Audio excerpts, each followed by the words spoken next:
मैं चाहता हूं कि आप एक पेड़ को केवल प्रकृति का हिस्सा न समझें, बल्कि एक जीवित, सांस लेने वाला प्राचीन गुरु माने, जो धैर्य, मौन और सहनशीलता का प्रतीक है।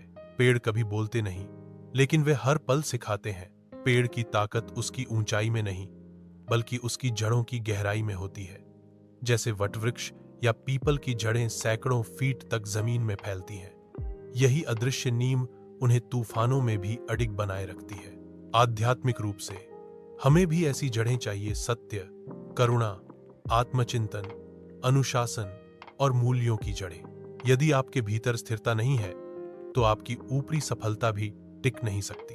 पेड़ हमेशा प्रकाश की ओर बढ़ते हैं, चाहे अंधेरे जंगल में हो, फिर भी वे मुड़कर, झुककर सूरज की ओर पहुंचते हैं। यह कोई संयोग नहीं, इसे विज्ञान में फोटो ट्रॉपिज्म कहते हैं। उनका अस्तित्व रोशनी की ओर झुका रहता है।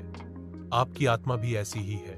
जब जीवन में अंधकार हो, टूटा दिल, असफलता, अकेलापन, तब भी आपकी आत्मा शांति, स्पष्टता और प्रकाश की ओर बढ़ना चाहती है। बस आपको उसे अनुमति देनी होती है। हर साल पेड़ अपने पत्ते छोड़ देता है, बिना किसी विरोध, बिना किसी पछतावे के। पेड़ मरे हुए हिस्सों को नहीं थामते, बल्कि नए जीवन के लिए जगह बनाते हैं। विज्ञान इसे एब्सिशन कहता है, एक प्रक्रिया जो पेड़ की ऊर्जा बचाती है और उसे नुकसान से बचाती है। लेकिन हम इंसान, हम पकड़ कर रखते हैं पुराने दर्द, बासी पहचान, टूटे हुए रिश्तों को। फिर हम पूछते हैं, मन भारी क्यों है? छोड़ना कमजोरी नहीं, बुद्धिमत्ता है। जो जाना था वह टिकने के लिए आया ही नहीं था। अब जरा सोचिए, एक अकेला पेड़ हर साल 260 पाउंड से अधिक ऑक्सीजन उत्पन्न कर सकता है। एक बड़ा पेड़ रोजाना 4 लोगों की सांसों के लिए पर्याप्त ऑक्सीजन देता है।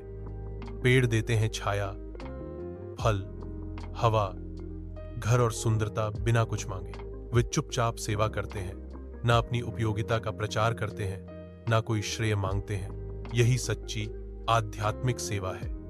बिना अहंकार के कर्म करना, बिना अपेक्षा के प्रेम देना और बिना शब्दों के किसी के जीवन का सहारा बन जाना। एक जगह स्थिर रहते हुए भी पेड़ जीवित रहता है, जागरूक रहता है। वुड वाइड वेब नामक प्रणाली के जरिए पेड़ जड़ों के नीचे फफूंद नेटवर्क से एक दूसरे से संवाद करते हैं। वे खतरे की चेतावनी देते हैं, जरूरतमंद पेड़ों को पोषण भेजते हैं और अपने बच्चों को सहारा देते हैं। वे अनुभव करते हैं, बांटते हैं और सहारा देते हैं मौन में। फिर भी वे न भागते हैं, न चिल्लाते हैं। वे बस गवाह बनते हैं, ढलते हैं और बढ़ते हैं। इसी तरह हम भी मौन में विकसित हो सकते हैं।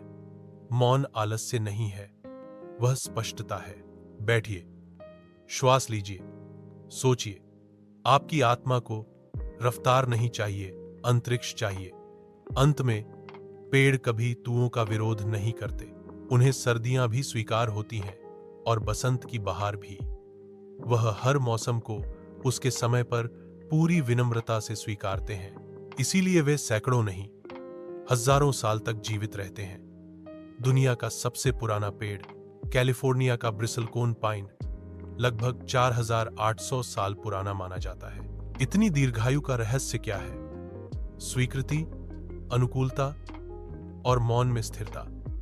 जैसे पेड़ के जीवन में तुएं आती हैं, वैसे ही आपकी आत्मा भी बदलती है। कभी हर्ष, कभी खोया हुआ भाव, कभी भ्रम और कभी शांति। हर मौसम को अपनाइए, हर बदलाव से सीखिए, क्योंकि हर चक्र अंत में नवजीवन लाता है। अंतिम संदेश, पेड़ सिर्फ पृथ्वी का हिस्सा नहीं है, वे जीवन जीने की एक जीवित परिभाषा है। धीरे, मजबूत, मौन और निस्वार्थ। अगर आप जागना चाहते हैं तो एक वृक्ष की तरह जिए, जड़ों में टिके रहें, भीतर की रोशनी की ओर बढ़ें।